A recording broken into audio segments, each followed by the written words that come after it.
et Maarja siin on tulnud just samblikuid pildistamast ja ma tahaksin teada, kus kohas sa neid pildistamas käid ja kas samblikuid on praeguses metsas väga raske pildistada? Ma arvan, et ei ole raske, kuna me just käisime suht metsa sees ja seal oli selline tunne justkui oleks samblike põld seal, et tõsiselt palju oli neid. Aga kas nagu samblikuid on hästi erinevaid või sa näed põhimõtteliselt samu samblikke kogu aeg? Minu jaoks tunduvad nad kõik suhteliselt sarnased ja samasugused, aga õpetaja sõnul on siin nagu hästi palju rohkem neid sorte ja asju. Kui sa saaksid oma ülesande ära vahetada, kas sa vahetaksid selle millegi muu pildistamise vastu või meeldib sulle hetkel sambliku pildistada? Ma olen hetkel selle sambliku pildistamisega rahul, et suhteliselt põnev oli näiteks seda samblike põldu asja näha seal metsa all, et hästi ilus oli.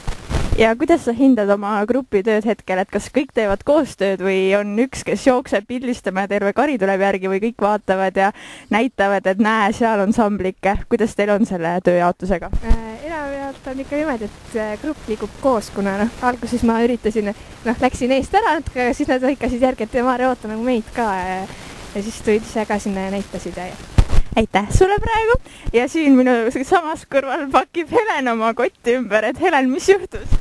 Minul natuke tee lekib siin kotis, aga pole hullu. Et elad üle? Jaa.